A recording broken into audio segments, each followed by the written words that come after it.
स्वागत। देश विदेश में बैठे सारे दर्शकों का बहुत बहुत स्वागत करते हैं उन्होंने अपने प्रोग्राम गल्लां ते गीत दे विच। मैं अमिका। अज वर्ल्ड होम्योपैथी डे है तो जे होम्योपैथी की असी गल करिए तो विश्व भर दे विच इस्तेमाल होने वाली पैथियां दे विचों होम्योपैथी दूसरे नंबर ते आंदी है।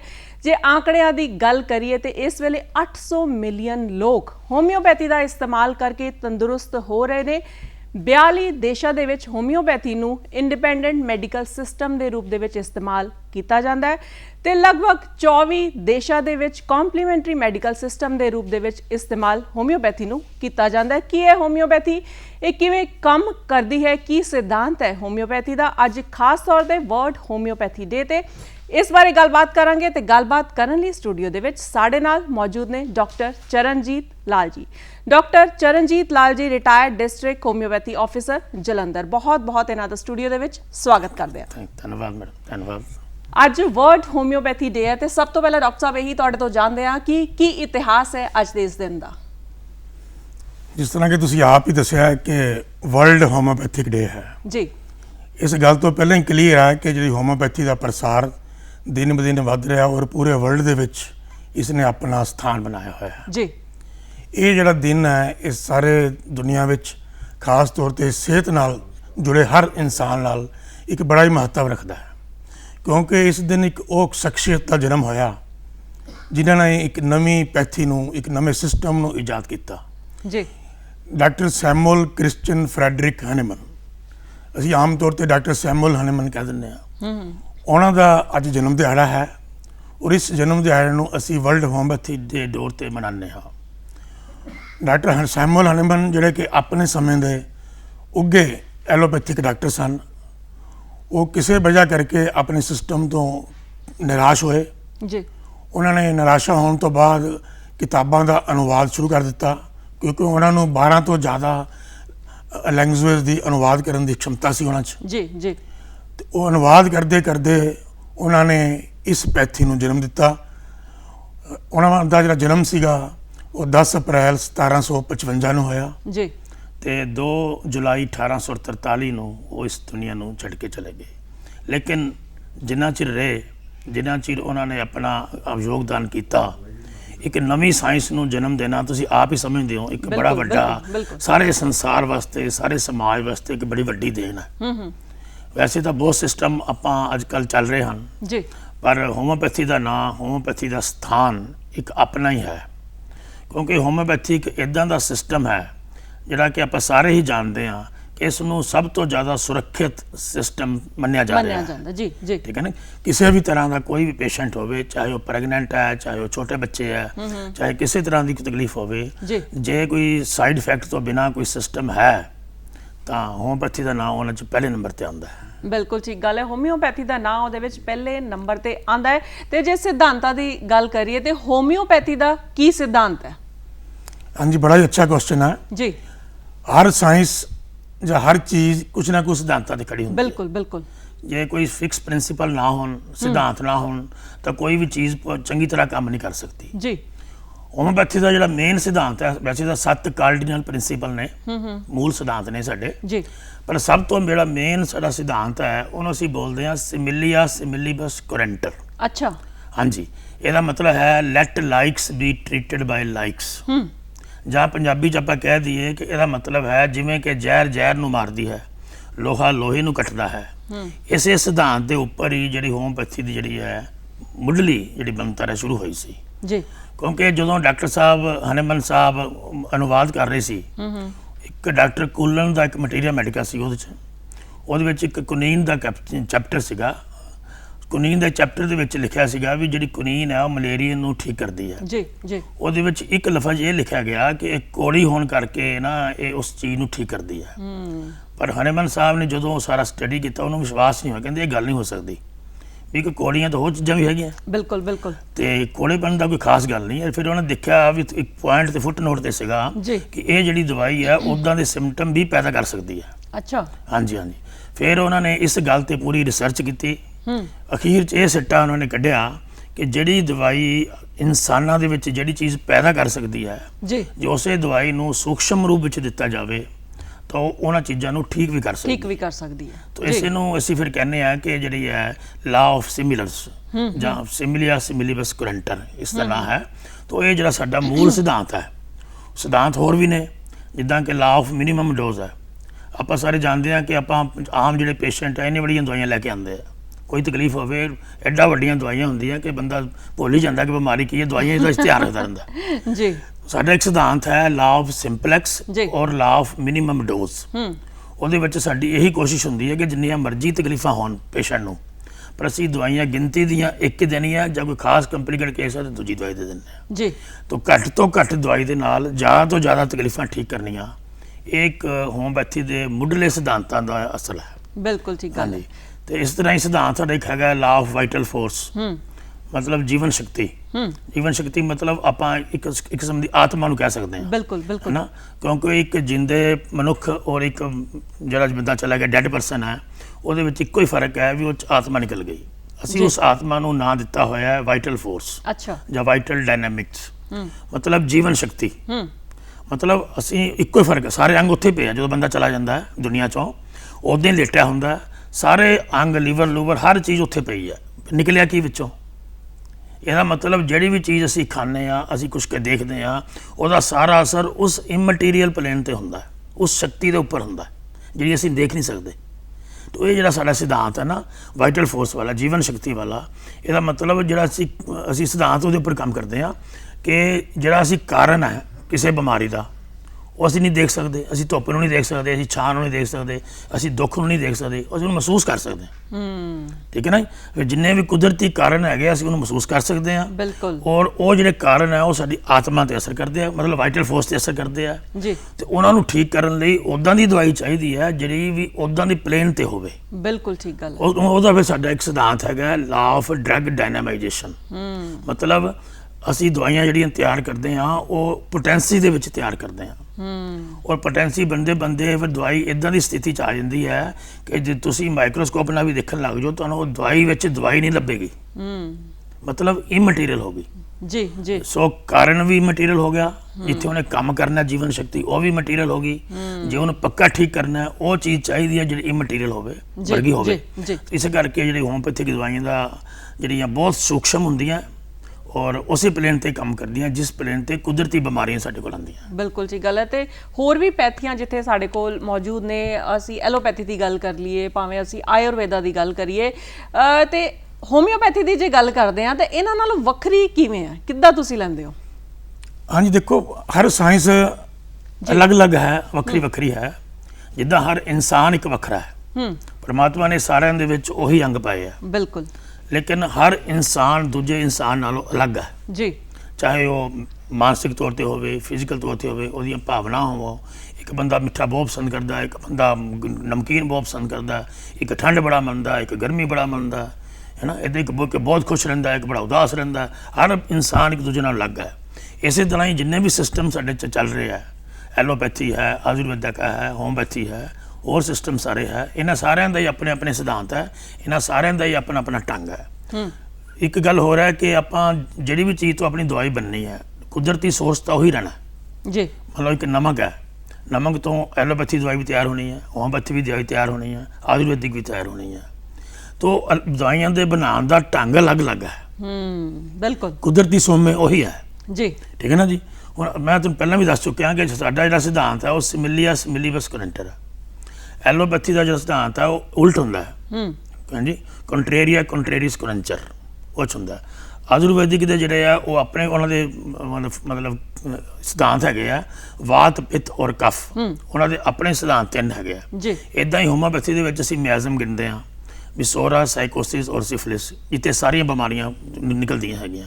ਸੋ ਹੋਮਿਓਪੈਥੀ ਇੱਕ ਸਭ ਤੋਂ ਵੱਖਰੀ ਜਿਹੜੀ ਅਲੱਗ ਚੀਜ਼ ਹੈਗੀ ਆ ਉਹ ਇਹ ਹੈ ਕਿ ਬਾਕੀ ਜਿੰਨੀਆਂ ਵੀ ਸਾਇੰਸ ਹੈ, ਐਲੋਪੈਥੀ ਖਾਸ ਤੌਰ 'ਤੇ, ਉਹਨਾਂ ਵਿੱਚ ਜਿੰਨੀ ਪ੍ਰੂਵਿੰਗ ਕੀਤੀ ਜਾਂਦੀ ਹੈ ਉਹ ਐਨੀਮਲ ਦੇ ਉੱਪਰ ਕੀਤੀ ਜਾਂਦੀ ਹੈ। ਬਿਲਕੁਲ ਠੀਕ ਗੱਲ ਹੈ। ਬੜੇ ਭਾਰੀ ਭਰਕਮ ਸ਼ਬਦ ਨੇ ਜਿਹੜੇ ਕਿ ਸਾਨੂੰ ਸਮਝਣ ਦੇ ਵਿੱਚ ਟਾਈਮ ਲੱਗ ਸਕਦਾ ਹੈ, ਪਰ ਸਾਨੂੰ ਇਹ ਸਮਝ ਜ਼ਰੂਰ ਆਉਂਦਾ ਹੈ ਕਿ ਜਦੋਂ ਵੀ ਅਸੀਂ ਹੋਮਿਓਪੈਥੀ ਦਵਾਈ ਲੈਣ ਜਾਂਦੇ ਆ ਉਸ ਵੇਲੇ ਮਿੱਠੀਆਂ ਮਿੱਠੀਆਂ ਜਿਹੜੀਆਂ ਗੋਲੀਆਂ ਉਹ ਦਿੱਤੀਆਂ ਜਾਂਦੀਆਂ। ਤੇ ਇਹ ਵੀ ਕਈ ਵਾਰੀ ਇੱਕ ਮਿਥ ਹੈ ਕਿ ਇਹ 'ਚ ਸੱਚਾਈ ਹੈ ਕਿ ਬੜੇ ਲੋਕ ਇਹ ਕਹਿੰਦੇ ਨੇ ਕਿ ਜੇ ਅਸੀਂ ਮਿੱਠੀਆਂ ਗੋਲੀਆਂ ਇਹ ਖਾਵਾਂਗੇ ਤੇ ਪਹਿਲੇ ਤਾਂ ਇੰਨੀ ਛੋਟੀ ਗੋਲੀ ਸਾਡੇ ਤੇ ਅਸਰ ਕਿੱਦਾਂ ਕਰੇਗੀ, ਤੇ ਦੂਸਰਾ ਤੇ ਮਿੱਠੀਆਂ ਗੋਲੀਆਂ ਜਿਹਨੂੰ ਸ਼ੂਗਰ ਹੈ ਉਹਨੂੰ ਇਹ ਲੱਗਦਾ ਹੈ ਕਿ ਕਿਤੇ ਮੇਰੀ ਸ਼ੂਗਰ ਤਾਂ ਨਹੀਂ ਵੱਧ ਜਾਏਗੀ ਮਿੱਠੀਆਂ ਗੋਲੀਆਂ ਦੇ ਨਾਲ। ਜੀ ਬਿਲਕੁਲ ਬਿਲकुल, बड़ा अच्छा क्वेश्चन है। और जो ਆਪਾਂ ਪਹਿਲਾਂ ਗੱਲ ਕਰ ਰਹੀ ਸੀ ਵੀ ਸਟੱਡੀ ਵੱਖਰੀ ਕਿਉਂ ਹੈ ਜੀ, ਹੋਮਿਓਪੈਥੀ ਦੇ ਉੱਪਰ ਜਿੰਨੀ ਪ੍ਰੂਵਿੰਗ ਹੁੰਦੀ ਹੈ ਉਹ ਹੈਲਦੀ ਹਿਊਮਨ ਬੀਇੰਗਸ ਤੇ ਹੁੰਦੀ ਹੈ, ਸਿਹਤਮੰਦ ਪੁਰਸ਼ਾਂ ਤੇ ਹੁੰਦੀ ਹੈ। ਮਨੁੱਖ ਔਰ ਜਾਨਵਰਾਂ ਦਾ ਇੱਕੋ ਹੀ ਫਰਕ ਹੈ ਕਿ ਸਾਡੇ ਮਾਈਂਡ ਜ਼ਿਆਦਾ ਹੁੰਦਾ ਹੈ ਜੀ। ਇਸੇ ਕਰਕੇ ਹੋਮਿਓਪੈਥੀ ਦੇ ਵਿੱਚ ਮਾਈਂਡ ਸਿੰਪਟਮ ਦੀ ਬੜੀ ਜ਼ਿਆਦਾ ਇੰਪੋਰਟੈਂਸ ਹੈ ਜੀ, ਠੀਕ ਹੈ। ਜਿੱਥੋਂ ਤੱਕ ਰਹਿ ਗਿਆ ਵੀ ਆ ਮਿੱਠੀਆਂ ਗੋਲੀਆਂ ਹੈ, ਛੋਟੀ ਛੋਟੀਆਂ ਗੋਲੀਆਂ ਹੈ, ਇਹ ਵੱਡੀਆਂ ਵੱਡੀਆਂ ਬਿਮਾਰੀਆਂ ਨੂੰ ਕਿੱਦਾਂ ਠੀਕ ਕਰਨਗੀਆਂ, ਕਿੱਦਾਂ ਠੀਕ ਕਰੇਗੀ ਜੀ, ਹੈ ਨਾ। ਇਹ ਬੜਾ ਅੱਛਾ ਕੁਐਸਚਨ ਹੈ। ਦੇਖੋ ਜਦੋਂ ਅਸੀਂ ਫਾਰਮੇਸੀ ਦੀ ਗੱਲ ਚੱਲਦੀ ਹੈ, ਹੋਮਿਓਪੈਥਿਕ ਦਵਾਈਆਂ ਬਣਾਉਣ ਦੀ ਗੱਲ ਚੱਲਦੀ ਹੈ ਨਾ, ਉਹਦੇ ਵਿੱਚ ਹੀ ਇੱਕ ਕੁਦਰਤੀ ਸੋਮਾ ਜਿੱਦਾਂ ਮੈਂ ਪਹਿਲਾਂ ਦੱਸ ਗਿਆ ਵੀ ਇੱਕ ਚੀਜ਼ ਤੋਂ ਅਸੀਂ ਦਵਾਈ ਬਣਾਉਣੀ ਹੈ, ਉਹ ਦਵਾਈ ਅਸੀਂ ਉਹਨੂੰ ਪੋਟੈਂਸੀ ਦੇ ਵਿੱਚ ਬਣਾਉਣਾ ਉਸ ਚੀਜ਼ ਨੂੰ।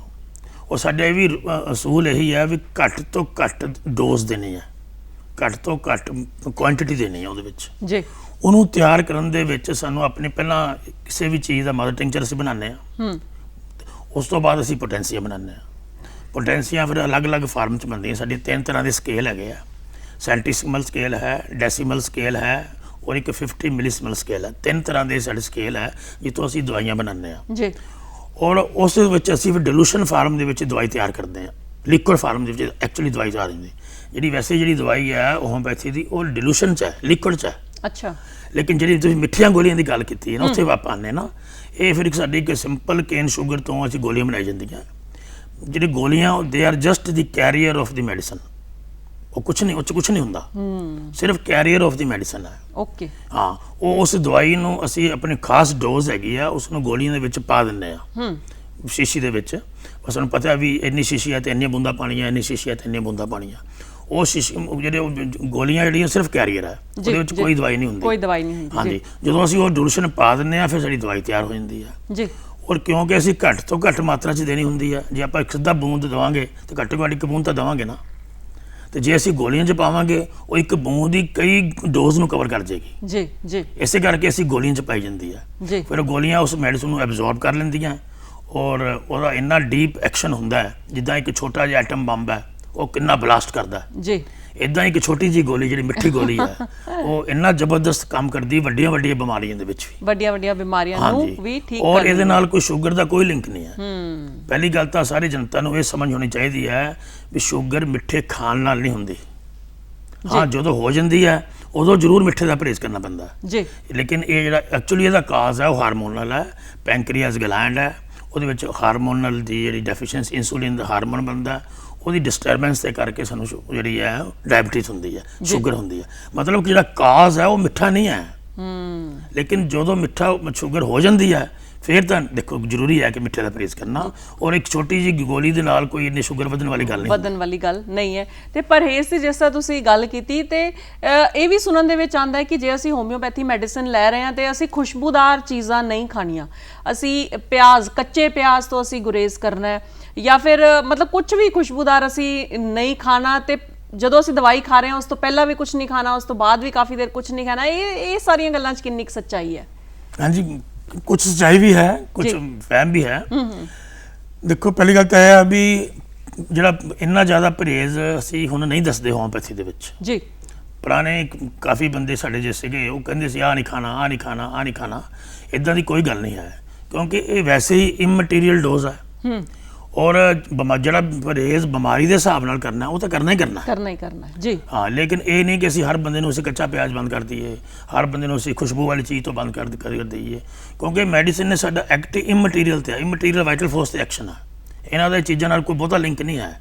ਹਾਂ, ਇਹ ਹੈ ਵੀ ਕੁਝ ਸਾਡੀ ਦਵਾਈਆਂ ਹੁੰਦੀਆਂ ਜਿਨ੍ਹਾਂ 'ਚ ਅਸੀਂ ਕੱਚਾ ਪਿਆਜ਼ ਬੰਦ ਕਰਦੇ ਹਾਂ ਜਾਂ ਕੋਈ ਖਾਸ ਚੀਜ਼ ਬੰਦ ਕਰਦੇ ਹਾਂ ਜੀ ਜੀ, ਉਸ ਮਤਲਬ ਉਸ ਚੀਜ਼ ਦੇ ਨਾਲ ਉਸ ਦਵਾਈ ਦਾ ਐਂਟੀਡੋਟ ਹੋ ਜਾਂਦਾ ਹੈ ਜਾਂ ਦਵਾਈ ਘੱਟ ਕੰਮ ਕਰਦੀ ਹੈ ਜੀ। ਲੇਕਿਨ ਸਾਰਿਆਂ ਮਰੀਜ਼ਾਂ ਤੇ ਇਹ ਲਾਗੂ ਨਹੀਂ ਹੁੰਦਾ ਜੀ। ਸਿਰਫ ਗਿਣਤੀ ਦੇ ਪੇਸ਼ੈਂਟ ਹੈ ਜਿਨ੍ਹਾਂ ਨੂੰ ਅਸੀਂ ਕੁਝ ਪਿਆਜ਼ ਬੰਦ ਕਰਨਾ ਹੈ ਜਾਂ ਕੋਈ ਹੋਰ ਚੀਜ਼ ਬੰਦ ਕਰਨੀ ਹੈ, ਉਹ ਦਵਾਈ ਦੇ ਨਾਲ ਸੰਬੰਧਿਤ ਹੈ, ਵੀ ਕਿਹੜੀ ਦਵਾਈ ਨਾਲ ਕਿਹੜੀ ਚੀਜ਼ ਬੰਦ ਕਰਨੀ ਬੰਦ ਹੈ ਕਰਨੀ ਜਾਂ ਕਿਹੜੀ ਬਿਮਾਰੀ ਨਾਲ ਕਿਹੜੀ ਚੀਜ਼ ਬੰਦ ਕਰਨੀ ਹੈ। ਜੀ ਇਹ ਕੋਈ ਜਨਰਲ ਫਾਰਮੂਲਾ ਨਹੀਂ ਕਿ ਸਾਰਿਆਂ ਨੂੰ ਬੰਦ ਕਰ ਦੇਣਾ। ਸਾਰਿਆਂ ਨੂੰ ਕਰ ਦੇਣੀ ਹੈ। ਤੇ ਜੇ ਹੋਮਿਓਪੈਥੀ ਦੀ ਅਸੀਂ ਗੱਲ ਕਰ ਰਹੇ ਹਾਂ ਤੇ ਹੋਮਿਓਪੈਥੀ ਨਾਲ ਅੱਜ ਦੇ ਸਮੇਂ ਦੇ ਵਿੱਚ ਕੀ ਹਰ ਬਿਮਾਰੀ ਦਾ ਇਲਾਜ ਸੰਭਵ ਹੈ?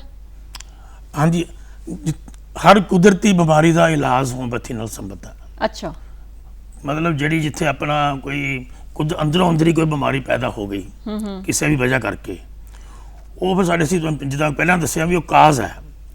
ਅਸੀਂ ਜਦੋਂ ਬਿਮਾਰੀ ਦੀ ਕੋਈ ਬਿਮਾਰੀ ਪੁਰਾਣੀ ਆਉਂਦੀ ਹੈ ਜੀ ਅਸੀਂ ਇਹ ਕੋਸ਼ਿਸ਼ ਕਰਦੇ ਹਾਂ ਵੀ ਇਹ ਬਿਮਾਰੀ ਹੋਈ ਕਿਉਂ। ਜੀ ਠੀਕ ਹੈ ਨਾ।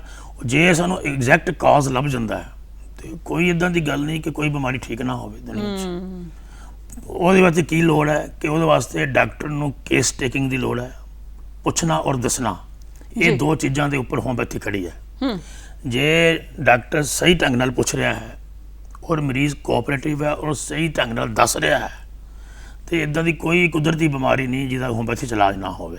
ਅੱਛਾ, ਆਮ ਤੌਰ ਤੇ except true surgical diseases. True surgical disease mean ਇੱਕਦਮ ਕੋਈ ਐਕਸੀਡੈਂਟ ਹੋ ਜਾਂਦਾ ਹੈ, ਇੱਕਦਮ ਬਹੁਤ ਵੱਡਾ ਟਿਊਮਰ ਹੈਗਾ ਜਿੱਥੇ ਸੱਚੀ ਸਰਜਰੀ ਦੀ ਲੋੜ ਹੈ, ਉੱਥੇ ਥੋੜੀ ਜਿਹੀ ਲਿਮਿਟੇਸ਼ਨ ਜ਼ਰੂਰ ਆ ਜਾਂਦੀ ਹੈ। ਅਦਰਵਾਈਜ਼ ਕੋਈ ਕਿਸੇ ਤਰ੍ਹਾਂ ਦੀ ਵੀ ਨੈਚੁਰਲ ਡਿਜ਼ੀਜ਼ ਹੈ, ਕਿਸੇ ਤਰ੍ਹਾਂ ਦੀ ਵੀ ਕੋਈ ਕੁਦਰਤੀ ਬਿਮਾਰੀ ਹੈ, ਹਰ ਤਰ੍ਹਾਂ ਦੀ ਬਿਮਾਰੀ ਦਾ ਇਲਾਜ ਹੋਮਿਓਪੈਥੀ ਨਾਲ ਸੰਭਵ ਹੈ। ਜੀ ਤੇ ਜਿਹਨੂੰ ਪਹਿਲੇ ਹੀ ਕੋਈ ਦਵਾਈ ਚੱਲ ਰਹੀ ਹੈ, ਕੋਈ ਬਿਮਾਰੀ ਹੈ, ਕੋਈ ਦਵਾਈ ਚੱਲ ਰਹੀ ਹੈ, ਕੋਈ ਐਲੋਪੈਥੀ ਦਵਾਈ ਲੈ ਰਿਹਾ ਹੈ ਤੇ ਐਲੋਪੈਥੀ ਦਵਾਈ ਦੇ ਨਾਲ ਨਾਲ ਕੀ ਹੋਮਿਓਪੈਥੀ ਦਵਾਈ ਲਿੱਤੀ ਜਾ ਸਕਦੀ ਹੈ? ਹਾਂਜੀ, ਬਿਲਕੁਲ ਲਿੱਤੀ ਜਾ ਸਕਦੀ ਹੈ, ਕੋਈ ਇਦਾਂ ਦੀ ਗੱਲ ਨਹੀਂ ਹੈ। ਲੇਕਿਨ ਡਿਪੈਂਡ ਕਰਦਾ ਹੈ ਕਿ ਜੇ ਜਿਹੜਾ ਪੇਸ਼ੈਂਟ ਪਹਿਲਾਂ ਦਵਾਈ ਲੈ ਰਿਹਾ ਉਹ ਕਿਸ ਚੀਜ਼ ਦੀ ਲੈ ਰਿਹਾ ਔਰ ਕਿੰਨੀ ਦੇਰ ਤੋਂ ਲੈ ਰਿਹਾ। ਕਿੰਨੀ ਦੇਰ ਤੋਂ ਲੈ ਰਿਹਾ ਜੀ। ਠੀਕ ਹੈ ਨਾ ਜੀ। ਇੱਕ ਮਤਲਬ ਕੋਈ ਪੇਸ਼ੈਂਟ ਹੈ ਉਹ 10 ਸਾਲ ਤੋਂ ਸਟੀਰੋਇਡ ਖਾ ਰਿਹਾ ਜਾਂ 10 ਸਾਲ ਤੋਂ ਕੋਈ ਦਵਾਈ ਲਗਾਤਾਰ ਖਾ ਰਿਹਾ ਤਾਂ ਉਹਨੂੰ ਅਸੀਂ ਜੇ ਇੱਕਦਮ ਦਵਾਈ ਛੁਡਾਵਾਂਗੇ ਤਾਂ ਕਈ ਵਾਰੀ ਰਿਐਕਸ਼ਨ ਹੋਣ ਦਾ ਖਤਰਾ ਹੁੰਦਾ ਹੈ। ਤਾਂ ਆਮ ਤੌਰ ਤੇ ਆਮ ਫਾਰਮੂਲਾ ਤਾਂ ਅਸੀਂ ਇਹੀ ਹੈ ਕਿ ਅਸੀਂ ਹੌਲੀ ਹੌਲੀ ਉਸ ਦਵਾਈ ਨੂੰ ਟੇਪਰ ਆਊਟ ਕਰਦੇ ਹਾਂ, ਵੀ ਹੌਲੀ ਹੌਲੀ ਉਸ ਦਵਾਈ ਦੀ ਡੋਜ਼ ਘਟਾਉਂਦੇ ਹਾਂ ਤੇ ਹੋਮਿਓਪੈਥਿਕ ਦਵਾਈ ਨਾਲ ਕੰਮ ਕਰਦੀ ਹੈ ਔਰ ਹੌਲੀ ਹੌਲੀ ਜਿਹੜਾ ਪੇਸ਼ੈਂਟ ਹੈਗਾ ਉਹ ਪਿਛਲੀ ਦਵਾਈ ਛੱਡ ਦਿੰਦਾ ਹੈ ਔਰ ਹੋਮਿਓਪੈਥੀ ਦੇ ਉੱਪਰ ਆ ਜਾਂਦਾ ਹੈ ਔਰ ਬੜੇ ਅੱਛੇ ਰਿਜ਼ਲਟ ਹੁੰਦੇ ਆ। ਹਾਂ, ਵੈਸੇ ਤਾਂ ਐਜ਼ ਅ ਰੂਲ ਤਾਂ ਇੱਕੋ ਦਵਾਈ ਬੰਦਾ ਲੈਣੀ ਚਾਹੀਦੀ ਹੈ, ਸਾਰੇ ਪਾਸੇ ਕਿਉਂ ਲੈਣੀ ਹੈ? ਬਿਲਕੁਲ ਠੀਕ ਗੱਲ, ਠੀਕ ਹੈ ਨਾ। ਤੇ ਪਰ ਜੇ ਕੋਈ ਇਸ ਤਰ੍ਹਾਂ ਦੀ ਕੋਈ ਲੈ ਰਿਹਾ ਆਲਰੇਡੀ ਪੁਰਾਣਾ ਇੰਨੇ ਸਾਲਾਂ ਤੋਂ ਲੈ ਰਿਹਾ ਅਸੀਂ ਉਹਨੂੰ ਇੱਕਦਮ ਬੰਦ ਨਹੀਂ ਕਰਾਂਗੇ ਔਰ ਹੌਲੀ ਹੌਲੀ ਉਹਨੂੰ, ਕਿਉਂਕਿ ਵਿਦਡਰਾਲ ਇਫੈਕਟ ਕਈ ਵਾਰੀ ਹੁੰਦੇ ਆ ਕਈ ਵਾਰੀ ਸੀਰੀਅਸ ਹੋ ਜਾਂਦੇ ਆ, ਉਹਨੂੰ ਕਵਰ ਕਰਨ ਦੇ ਵਾਸਤੇ ਫਿਰ ਅਸੀਂ ਉਹਨੂੰ ਹੌਲੀ ਹੌਲੀ ਟੇਪਰ ਆਊਟ ਕਰਦੇ ਹਾਂ ਔਰ ਆਪਣੀ ਦਵਾਈ ਅਸੀਂ ਨਾਲ ਦਿੰਦੇ ਹਾਂ। ਜੀ ਆਪਣੀ ਗੱਲਬਾਤ ਇਸੇ ਤਰ੍ਹਾਂ ਕਰਦੇ ਰਵਾਂਗੇ ਪ੍ਰੋਗਰਾਮ ਗੱਲਾਂ ਤੇ ਗੀਤ ਦੇ ਵਿੱਚ। ਹੁਣ ਸੁਣਦੇ ਹਾਂ ਤੇ ਦੇਖਦੇ ਹਾਂ ਇਹ ਗੀਤ।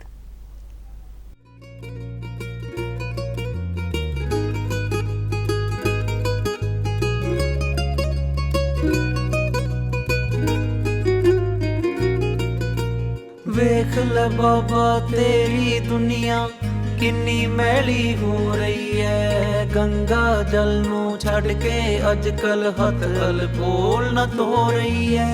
ਵੇਖ ਲੈ ਬਾਬਾ ਤੇਰੀ ਦੁਨੀਆ ਕਿੰਨੀ ਮੈਲੀ ਹੋ ਰਹੀ ਐ। ਗੰਗਾ ਜਲ ਨੂੰ ਛੱਡ ਕੇ ਅੱਜ ਕੱਲ ਹੱਥ ਅਲਕੋਹਲ ਨਾ ਧੋ ਰਹੀ ਐ।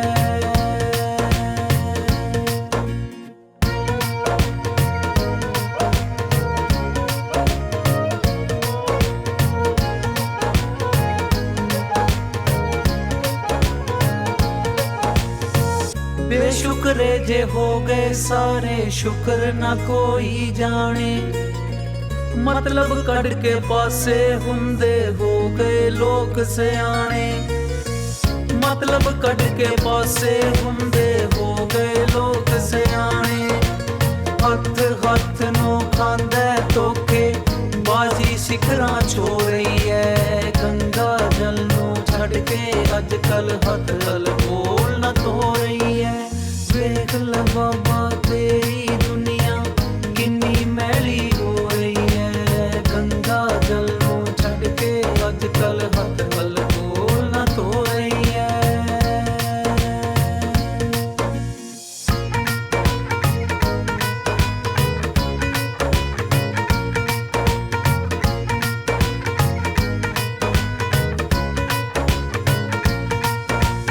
ਧਰਮ ਕਿਸੇ ਦੇ ਪੱਲੇ ਹੈ ਨੀ, ਗੱਲਾਂ ਕਰਨ ਬਥੇਰੇ। ਇੱਕ ਦੂਜੇ ਨੂੰ ਮਾਰਨ ਕੁੱਟਣ ਨਾ ਲਾਉਂਦੇ ਨੇ ਤੇਰੇ। ਇੱਕ ਦੂਜੇ ਨੂੰ ਮਾਰਨ ਕੁੱਟਣ ਨਾ ਲਾਉਂਦੇ ਨੇ ਤੇਰੇ।